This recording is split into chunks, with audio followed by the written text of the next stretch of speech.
Look at a pantomime poster, and everybody shining out who's top of the bill has got a lovely tan, because the reason being it's at this time of year they're doing all their pre-publicity, and that's how we've managed to grab the gorgeous Joe McElderry, X Factor winner, onto the show. Hello, Joe. Hello, how are you? I'm very well. I mean, you look so handsome anyway. Oh, thank you. In life, and you were saying that you've just been wearing sort of a frock coat and shirt and prancing around the theatre. Yes, I was in Prince Charming mode this morning, wearing the full regalia, which was fun. I think I'm going to have to get a little bit used to it though, because it's quite heavy. Yes. And when I'm on stage and I'm doing my shows, I mean, I'm on tour at the minute, and I wear very loose-fitting, like things that I can dance and move around. This is like armour. Yes. It's like, it's full on. No, it will be, and it's almost pageantry, isn't it? Yes. What Prince Charming wears.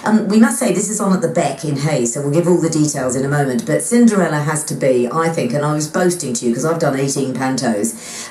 There are two things you have to watch out for. Your complexion goes crazy because you're wearing so much stage makeup, and also you eat rubbish. Because I don't know whether you're going to be doing 2 shows a day, are you? Yeah, I think it's about 12 shows a week. It's a 12 show. What you'll do is go and eat all the babes' food. All the babes, the children, have all the food in their dressing rooms. See, I need to get all the tips off you now. All the principals are going, got any chocolate? And the kids go, yes, I'll give you a Malteser. And then in the end, your skin goes crazy because you're just eating anything. But I imagine you're burning off so much energy, it's just... You do. Everyone in. Everyone gets flu, like the first week in. Everyone gets flu. Then everyone loses their voice. So you're all sort of, there's cough sweets all over the set, and steaming in the dressing rooms, and then you settle down and I mean, seriously, Joe, you're going to have such a good time. Yeah, I mean, I'm really looking forward to it, and to be honest with you, they've asked us to do one every year since I did X Factor, and normally the pattern for me for the past 4.5 years is to be release an album September time, go right up till the Christmas with the promo, all of that kind of stuff. So this year the album's not going to be out until next year. So it kind of left a gap, and in February I said to the management, I was like, right, I have to do one this year. Please, can we make it happen? Because ever since being like 5, I've been obsessed with the glitz and the costumes and the funniness of a panto. And I just want to do it. I want to take it off the list. It's something fun. It allows people, I think, to see me in a less serious light. You know, sometimes when I'm doing like TV interviews for albums and things, it gets a bit, like it's the serious side of music, I suppose. Yes. And this is just fun. I'm just going to have fun with it. Yes, and you will do. And what will happen is you'll become addicted, because even Paul O'Grady, who's done hundreds, literally hundreds, I can remember when he said no more, and I think he missed 1 year, and then he went, oh, what am I doing? Just sitting at home. I want to go out and do another panto. Yeah. And it's the highlight of his year, to be quite honest. And it'll probably get like that with you, that you just think, I've got to go and do it, because... The other thing about pantos, you become like this family because you're spending so much time in this building together. Yeah. You become real. It's like Big Brother, really, doing 2 shows a day. Yeah, and I think as well, like for me, when I go on stage, I have my band, and that's like a little family. But I did Tommy the Rock Opera last year, just a one-night thing in London, and I've felt nothing like it before, like being part of such a huge cast, and I loved it. Wow. And it's so different. You feel. Sometimes I think, especially in my, like, I'm saying my job like it's 2 separate jobs, but in pop singer job, of course it is. like I feel like sometimes like it's all eyes on me, and if anything goes wrong, I have to take the flak for it because I'm the person that takes it. I think when you're with a cast, you kind of feel a bit more protected, and you can kind of have a bit more fun, I suppose. Do you know, you've explained it beautifully, because if anything goes wrong, it only makes it better in panto. If the set falls down, if anything goes wrong. And I think you pointed out one of the stresses of your job, actually, as being a solo performer, is it does all rest on you. It rests on your health, on your energy, and your friendliness, really, because it comes from the top, all of that, doesn't it? Yeah, well, I made a joke. I'm on the road at the minute, and on Friday night was somewhere, and I made a joke about something about having a sore throat or something like that, and I said, and unfortunately, I don't have any sick cover. I can't send anybody to cover me sick, because I think there would be a lot of complaints. But it's true, it is quite... And I'm used to that sense of things. Is like when I'm on tour or when I'm doing a lot of shows together or album promotion, you just have to nurse yourself through it, like Lemsips, everything, because that's the thing. If the voice goes, like, I explain it like if somebody has a headache and they work in a shop or something, you can kind of keep going.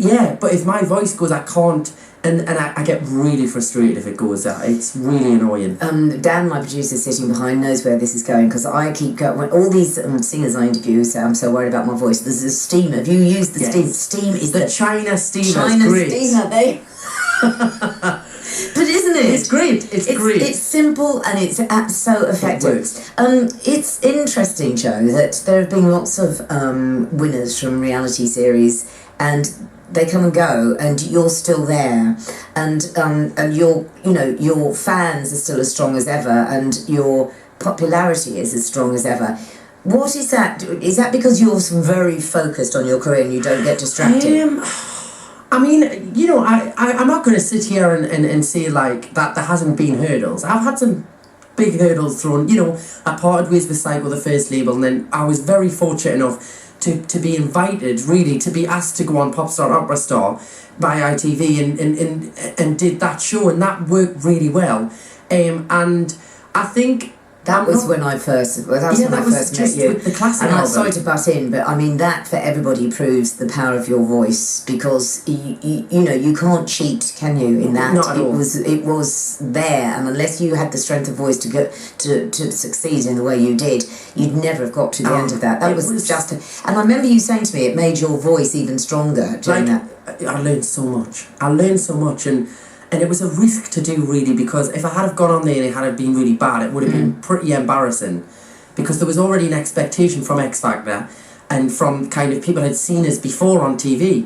But I think the thing with me is I'm not frightened to try things, and I'm not frightened to get a bit of criticism for it. Do you know what I mean? I'll take it, and I can take it, and I'll just be like, all right, whatever. Well, yeah, as long as I do a good job at something, and as long as people enjoy it, that's all I'm happy about. Did you, from X Factor, did you have an agent or management? So did you have to? Well, obviously you didn't have to find them; they would have come to you. But have you stuck with, because someone's guiding you well, or are you making all these decisions yourself? I'm not with the management company I was with when I first went on X Factor. I am with changed management a couple of months back, actually, but I've always wanted to be very involved in the decisions. There's some artists that don't really know what's going on. They don't really I like to see everything. I like to see what's coming in, what I'm doing. I like to be involved in all of the processes, and it is quite difficult because obviously it's hard to detach yourself from that and then go on stage and be the performer. But I don't know. I like to be involved, and I like to have control, because there are awful things happen when you don't. Yes, exactly. Yeah. You can trust people, but you never really know what's happening unless you can see it in front of you. Right, let's just give everyone the details of this, because Joe McElderry, obviously top of the bill, but Shane Ritchie is also in it, and I think he's probably done loads of pantos, hasn't he? Yes. As Buttons, I think. What's he playing this time? Yes, Buttons. He's playing Buttons. I'm sure he's given his Buttons before. And you are Prince Charming. Yes. And will you have an equerry? I love that word, equerry. Will you have an equerry? It's the manservant to Prince, who follows you around and holds everything. You probably will. It would be nice. It'll be a member of the chorus. We'll have real ponies. Oh, we'll have little ponies. This is a nightmare. Have you ever? I mean, this is because the best bit of Cinderella is the transformation scene. Yes. When the ponies and everything emerge, and she goes off and often their bowels open right on the scene change on stage. Yes. Well, I've been with them this morning to do some photographs, and they one of them I've really bonded with. We've made really good friends. I think we're going to have a bit of a connection. And the other one was having none of it. Was wouldn't stand still, was trying to get out the harness, and I thought, I'm going to be staying away from you on there. But luckily, I don't actually have to control them at any point.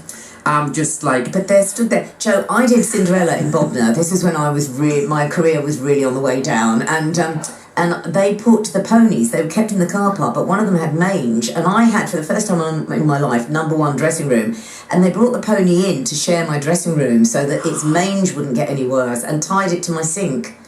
Wow. So I'm hoping that won't happen to you. That's a strange rider, isn't it? Isn't it?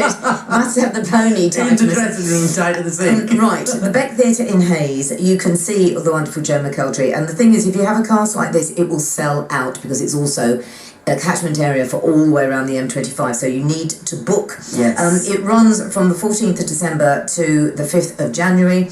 Oh, good Lord, as I turn the page, I look at your timetable. No. How many shows? It's scary.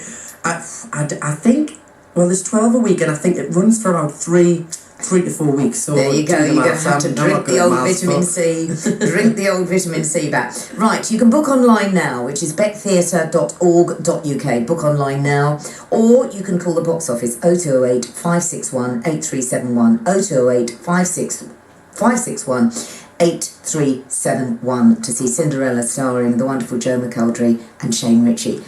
Come in if you have time during the run and chat. I'd love to. That would be really fun. I'll probably be about 3 stone lighter with a spotty face. With a spotty face. With hands full of chocolate. Yes, covered in pony poo. Yes. Oh, Joe, listen, have a fantastic time. Thank you. Thanks for having us.